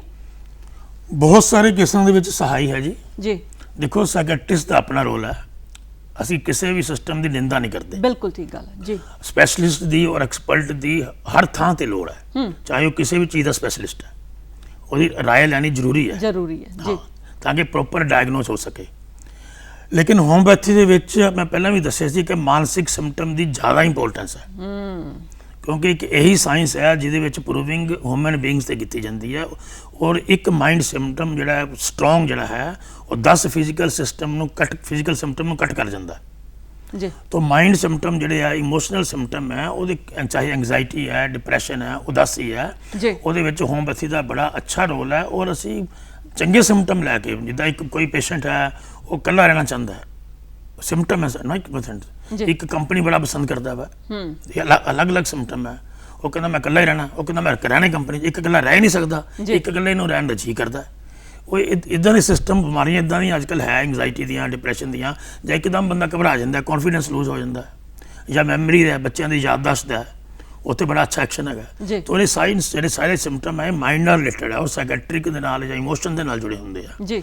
ਤਾਂ ਇਹਨਾਂ ਵਿੱਚ ਹੋਮਿਓਪੈਥੀ ਜਿਹੜੀ ਹੈ ਮਾਈਂਡ ਦੇ ਬੇਸ ਤੇ ਜਦੋਂ ਅਸੀਂ ਦਿੰਦੇ ਆ ਤੇ ਕਾਫੀ ਅੱਛਾ ਐਕਸ਼ਨ ਹੈ, ਕਾਫੀ ਅੱਛਾ ਹੈ। ਔਰ ਸਾਡੀ ਜਿੰਨੇ ਵੀ ਪ੍ਰੂਵਿੰਗ ਹੈ ਉਹਦੇ ਵਿੱਚ ਮਾਈਂਡ ਸਿਮਟਮ ਨੂੰ ਜ਼ਿਆਦਾ ਇੰਪੋਰਟੈਂਸ ਦਿੱਤੀ ਜਾਂਦੀ ਫਿਜ਼ੀਕਲ ਨਾਲੋਂ। ਬਿਲਕੁਲ। ਤੇ ਬੱਚਿਆਂ ਦੀ ਜੇ ਗੱਲ ਕਰੀਏ, ਜੇ ਬੱਚਿਆਂ ਨੂੰ ਕੋਈ ਦੁਵਿਧਾ ਹੈ, ਕੋਈ ਪਰੇਸ਼ਾਨੀ, ਸਰੀਰਕ ਪਰੇਸ਼ਾਨੀ ਆ ਰਹੀ ਹੈ, ਕਿ ਹੋਮਿਓਪੈਥੀ ਉਹਨਾਂ ਨੂੰ ਦਵਾਈ ਅਸੀਂ ਦੇ ਸਕਦੇ ਹਾਂ? ਬਿਲਕੁਲ ਦੇ ਸਕਦੇ ਹਾਂ, ਬਿਲਕੁਲ ਕੋਈ ਸ਼ੱਕ ਨਹੀਂ। ਔਰ ਕਾਫੀ ਕੇਸ ਹੈ, ਬੱਚਿਆਂ ਦੇ ਮਾਈਂਡ ਦੇ ਲੈਵਲ ਦੇ ਵੀ ਕੇਸ ਹੈ, ਫਿਜ਼ੀਕਲ ਵੀ ਕੇਸ ਹੈ। ਫਿਜ਼ੀਕਲ ਇਸ ਤਰ੍ਹਾਂ ਕਿਸੇ ਦੀ ਗਰੋਥ ਪ੍ਰੋਪਰ ਨਹੀਂ ਹੋ ਰਹੀ ਹੈ ਨਾ ਜੀ, ਜਾਂ ਬੱਚਾ ਇੰਟੈਲੀਜੈਂਟ ਤਾਂ ਹੈ ਪਰ ਉਹਦੀ ਕਨਸੈਂਟਰੇਸ਼ਨ ਨਹੀਂ ਬਣ ਰਹੀ, ਉਹ ਮਾਈਂਡ ਸਟੱਡੀ ਨਾਲ ਲਿੰਕਡ ਹੈਗਾ। ਜਾਂ ਛੋਟੇ ਬੱਚੇ ਨੂੰ ਆਪਾਂ ਦੇਖਿਆ ਕਿ ਗਲਾ ਖਰਾਬ ਵਾਰ-ਵਾਰ ਹੋ ਜਾਂਦਾ, ਉਹਨੂੰ ਟੌਂਸਲ ਹੋ ਜਾਂਦੇ ਆ, ਔਰ ਆਪਾਂ ਦੇਖਦੇ ਹਾਂ ਕਿ ਫਟਾਫਟ ਆਪਰੇਸ਼ਨ ਦੱਸਿਆ ਜਾਂਦਾ, ਔਰ ਅਸੀਂ ਬਹੁਤ ਸਾਰੇ ਕੇਸਾਂ ਦੇ ਵਿੱਚ ਟੌਂਸਲ ਜਾਂ ਇੱਦਾਂ ਦੀ ਜਿਹੜੀ ਤਕਲੀਫ ਹੈ ਉਹ ਸਿੰਪਲ ਦਵਾਈ ਦੇ ਨਾਲ ਆਪਰੇਸ਼ਨ ਨੂੰ ਬਚਾਇਆ ਜਾ ਸਕਦਾ ਹੈ। ਔਰ ਸਪੈਸ਼ਲੀ ਜਿਹੜੇ ਮਾਈਂਡ ਸਿੰਪਟਮ ਹੈ, ਜਿੱਦਾਂ ਬੱਚੇ ਦੀ ਸਟੱਡੀ ਵਾਲੇ ਸਿੰਪਟਮ ਹੈ ਜਾਂ ਬਿਹੇਵੀਅਰਲ ਸਿੰਪਟਮ ਹੈ, ਬਿਹੇਵੀਅਰ ਬੱਚੇ ਦਾ ਹੋਰ ਤਰ੍ਹਾਂ ਦਾ ਹੋ ਜਾਂਦਾ ਜੀ, ਉਹਦੇ ਵਿੱਚ ਵੀ ਕਾਫੀ ਅੱਛਾ ਰੋਲ ਹੈਗਾ, ਬੱਚਿਆਂ 'ਚ ਬੜਾ ਅੱਛਾ ਰੋਲ ਹੈ। ਤੇ ਇਸੇ ਤਰ੍ਹਾਂ ਜਦੋਂ ਗਰਭ ਕਾਲ ਦੇ ਵਿੱਚ ਗਰਭਵਤੀ ਔਰਤ ਜਦੋਂ ਹੁੰਦੀ ਹੈ ਉਸ ਵੇਲੇ ਵੀ ਕਿਹਾ ਜਾਂਦਾ ਹੈ ਕਿ ਬਹੁਤ ਤੇਜ਼ ਦਵਾਈਆਂ ਨਹੀਂ ਖਾਣੀਆਂ, ਕਿਉਂਕਿ ਇਹਦਾ ਸਿੱਧੇ ਤੌਰ ਤੇ ਗਰਭ ਵਿੱਚ ਪਲ ਰਹੇ ਬੱਚੇ ਤੇ ਅਸਰ ਪੈਂਦਾ ਹੈ। ਤੇ ਇਸ ਵੇਲੇ ਜੇ ਲੋਡ ਪਏ ਤੇ ਹੋਮਿਓਪੈਥੀ ਮੈਡੀਸਿਨਸ ਲਿੱਤੀਆਂ ਜਾ ਸਕਦੀਆਂ ਨੇ? ਬਿਲਕੁਲ ਲਿਆ ਜਾ ਸਕਦੀਆਂ, ਔਰ ਕਾਫੀ ਪੇਸ਼ੈਂਟ ਸਾਡੇ ਕੋਲ ਲੈਂਦੇ ਆ, ਕਿਉਂਕਿ ਆਮ ਜਨਤਾ ਦੇ ਵਿੱਚ ਇਹੀ ਹੈ, ਸਭ ਨੂੰ ਪਤਾ ਹੈ ਕਿ ਹੋਮਿਓਪੈਥੀ ਸੇਫ ਹੈ। ਸੇਫ ਇਨ ਦੀ ਸੈਂਸ ਵੀ ਇਹਦਾ ਕੋਈ ਸਾਈਡ ਇਫੈਕਟ ਨਹੀਂ ਹੈ ਨਾ। ਔਰ ਜਦੋਂ ਕੋਈ ਲੇਡੀ ਪ੍ਰੈਗਨੈਂਟ ਹੈ, ਗਰਭਵਤੀ ਹੈ, ਉਦੋਂ ਤਾਂ ਖਾਸ ਤੌਰ ਤੇ ਦੇਖਿਆ ਜਾਂਦਾ ਕਿ ਕੋਈ ਸਟਰੋਂਗ ਦਵਾਈ ਨਾ ਦਿੱਤੀ ਜਾਵੇ ਜੀ। ਔਰ ਸਾਡੇ ਕੋਲ ਕਾਫੀ ਅੱਛੀਆਂ ਮੈਡੀਸਨ ਹੈ, ਜਿੱਦਾਂ ਪਹਿਲੇ 3 ਮਹੀਨਿਆਂ ਦੇ ਵਿੱਚ ਉਲਟੀਆਂ ਵਗੈਰਾ ਲੱਗਦੀਆਂ, ਹੁਣ ਆਮ ਤੌਰ ਤੇ ਮਾਰਨਿੰਗ ਸਿਕਨੈਸ ਕਿਹਾ ਜਾਂਦਾ ਜੀ, ਉਹਦੇ ਵਿੱਚ ਬੜੀਆਂ ਅੱਛੀਆਂ ਦਵਾਈਆਂ। ਜਾਂ ਇੱਕ ਲੇਡੀ ਜੋ ਪਹਿਲੀ ਵਾਰੀ ਪ੍ਰੈਗਨੈਂਟ ਹੁੰਦੀ ਹੈ, ਉਹਨੂੰ ਬੜਾ ਡਰ ਬੈਠਾ ਹੁੰਦਾ ਕਿ ਮੈਨੂੰ ਆਹ ਨਾ ਹੋ ਜੇ, ਆਹ ਨਾ ਹੋ ਜੇ, ਕੇਸ ਸਹੀ ਹੋ ਜੇ, ਡਰ ਬੈਠਾ ਹੋਇਆ, ਐਂਗਜ਼ਾਇਟੀ ਹੈ, ਉਹਦੇ ਵਿੱਚ ਹੋਮਿਓਪੈਥੀ ਦਾ ਬੜਾ ਅੱਛਾ ਰੋਲ ਹੈ।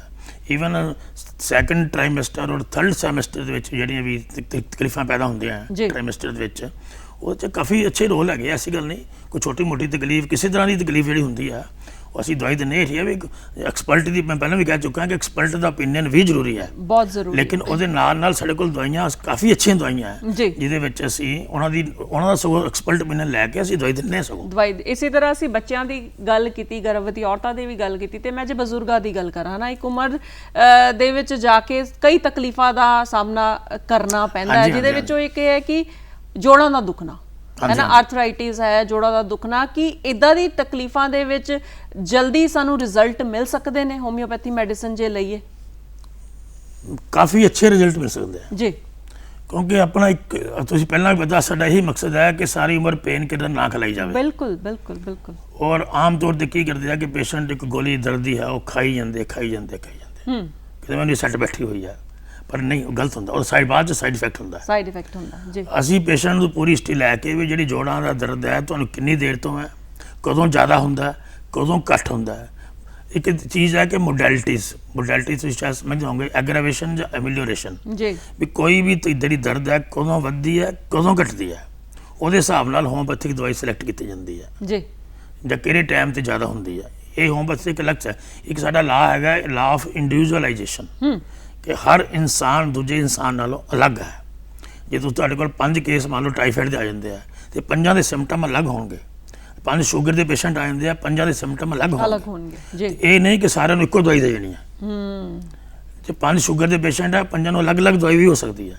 5 ਜੋੜਾਂ ਦੇ ਮਰੀਜ਼ ਆ, ਤੂੰ ਜੋੜਾਂ ਦੀ ਗੱਲ ਕੀਤੀ ਹੈ, ਤਾਂ ਉਹਨਾਂ ਵਿੱਚ ਅਲੱਗ ਦਵਾਈ ਸਿੰਪਟਮ ਦੇ ਆਧਾਰ ਤੇ ਦਵਾਈ ਅਲੱਗ-ਅਲੱਗ ਹੋ ਜਾਣੀ ਹੈ। ਸੋ ਕਿੱਦਾਂ ਦੀ ਬਿਮਾਰੀ ਹੈ, ਕਿੱਦਾਂ ਦਾ ਦਰਦ ਹੋਇਆ, ਕਿੱਦਾਂ ਸ਼ੁਰੂ ਹੋਇਆ, ਕਦੋਂ ਜ਼ਿਆਦਾ ਹੈ, ਕਦੋਂ ਘੱਟ ਹੈ, ਇਹ ਸਾਰੀਆਂ ਇਲਾਮਤਾਂ ਲੈਣ ਤੋਂ ਬਾਅਦ ਜੋ ਅਸੀਂ ਦਵਾਈ ਲੈਂਦੇ ਹਾਂ, ਤੇ ਬਜ਼ੁਰਗਾਂ ਦੇ ਵਿੱਚ ਵੀ ਉਨਾ ਹੀ ਅੱਛਾ ਐਕਸ਼ਨ ਹੈ ਜਿੱਦਾਂ ਬਾਕੀਆਂ 'ਚ। ਲੋਕਾਂ ਦੇ ਵਿੱਚ ਹੋਮਿਓਪੈਥੀ ਦਾ ਵਿਸ਼ਵਾਸ ਬਣਿਆ ਰਹੇ, ਇਹਦੇ ਲਈ ਤੁਸੀਂ ਸਾਡੇ ਦਰਸ਼ਕਾਂ ਨੂੰ ਕੀ ਮੈਸੇਜ ਦੇਣਾ ਚਾਹੁੰਦੇ ਹੋ? ਦਰਸ਼ਕਾਂ ਨੂੰ ਮੈਂ ਹੋਮਿਓਪੈਥੀ ਬਾਰੇ ਦਾ ਇੱਕ ਖਾਸ ਮੈਸੇਜ ਇਹੀ ਹੈ ਕਿ ਜਦੋਂ ਵੀ ਤੁਹਾਨੂੰ ਕੋਈ ਵੀ ਤਕਲੀਫ ਹੋਵੇ, ਤੁਸੀਂ ਇਹ ਨਾ ਸਮਝੋ ਵੀ ਇਹ ਥੋੜ੍ਹੀ ਜਿਹੀ ਦਵਾਈ ਨਾਲ ਠੀਕ ਨਹੀਂ ਹੋਣੀ, ਜਾਂ ਬੜਾ ਲੰਬਾ ਸਮਾਂ ਲੱਗੂਗਾ, ਜ਼ਿਆਦਾ ਵੀ ਪਤਾ ਨਹੀਂ ਠੀਕ ਹੁੰਦੀ ਹੈ ਕਿ ਨਹੀਂ ਹੁੰਦੀ ਜੀ। ਤੇ ਇਸ ਕਰਕੇ ਤੁਸੀਂ ਪੂਰਾ ਵਿਸ਼ਵਾਸ ਦੇ ਨਾਲ ਆਪਣੀਆਂ ਤਕਲੀਫਾਂ ਹੋਮਿਓਪੈਥਿਕ ਡਾਕਟਰ ਨੂੰ ਦੱਸੋ। ਚਾਹੇ ਕੋਈ ਵੀ ਪੁਰਾਣੀ ਬਿਮਾਰੀ ਹੈ, ਚਾਹੇ ਕੋਈ ਲਾਇਲਾਜ ਬਿਮਾਰੀ ਹੈ, ਕਿਸੇ ਤਰ੍ਹਾਂ ਦੀ ਵੀ ਕੋਈ ਬਿਮਾਰੀ ਹੈ, ਹੋਮਿਓਪੈਥੀ ਇੱਕ ਜਿਹੜੀ ਹੈ ਕੰਪਲੀਟ ਪ੍ਰਣਾਲੀ ਹੈ।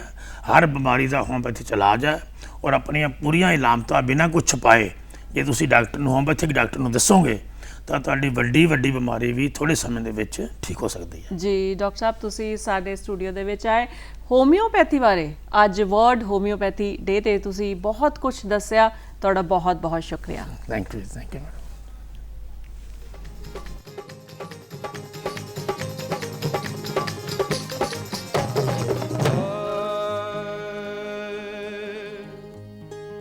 मक्के जाके टां पूजे पूजे पूजे ओ सजना, ते गंगा जाके पानी, मक्के जाके टां पूजे ते गंगा जाके पानी, ओ ना तो के तू चौके बड़िया वे, ते तेरी धोती रही ਪੁਰਾਣੀ ਓ ਸੱਜਣਾ ਨਾ ਤੋ ਕੇ ਤੂੰ ਚੌਂਕੇ ਬੜਿਆ ਤੇ ਤੇਰੀ ਧੋਤੀ ਰਹੀ ਪੁਰਾਣੀ ਮਸਜਿਦ ਬੈ ਕੇ ਤਸਬੀਹ ਫੇਰੇ ਫੇਰੇ ਓ ਸੱਜਣਾ ਤੇ ਪਾਲੀ ਲੰਮੀ ਖਾਣੀ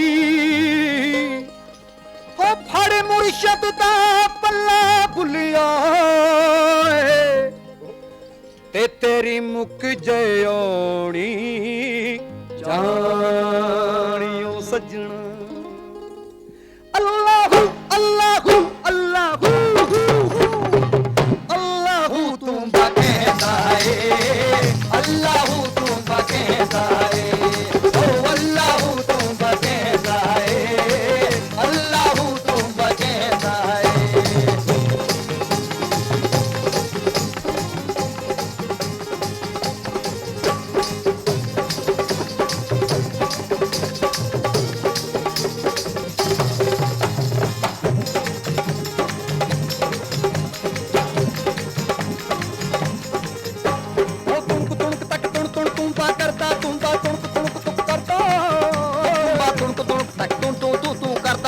ਯਾਰ ਦੇ ਦਮ ਨਹੀਂ ਭਰਦਾ ਬਾ ਤੁਣਕ ਤੁਣਕ ਤੱਕ ਤੁਣ ਤੁਣ ਤੁਣ ਤੁਣ ਤੁਣ ਤੁਣ ਤੁਣ ਤੁਣ ਤੁਣ ਤੁਣ ਤੁਣ ਤੁਣ ਤੁਣ ਤੂੰ ਬਾ ਤੁਣਕ ਤੁਣਕ ਤੱਕ ਤੁਣ ਤੁਣ ਤੂੰ ਤੂੰ ਕਰਦਾ ਬਾਜੋ ਯਾਰ ਦੇ ਦਮ ਨਹੀਂ ਭਰਦਾ ਇਹਨੂੰ ਇਸ਼ਕ ਨਬੀ ਦੇ ਕਰਦਾ ਨਾ ਇਹ ਰੋਂਦਾ ਹਸ਼ਰ ਤੋਂ ਡਰਦਾ ਹਰ ਦਮ ਦੀ ਕਿਲ ਲਾਦਾ ਕਰਦਾ ਬਸ ਅੱਲਾਹੂ ਤੂੰ ਬਕੈਦਾ ਏ ਅੱਲਾਹੂ ਤੂੰ ਬਕੈਦਾ ਏ ਓ ਅੱਲਾਹੂ ਤੂੰ ਬਕੈਦਾ ਏ ਅੱਲਾਹੂ ਤੂੰ ਬਕੈਦਾ ਏ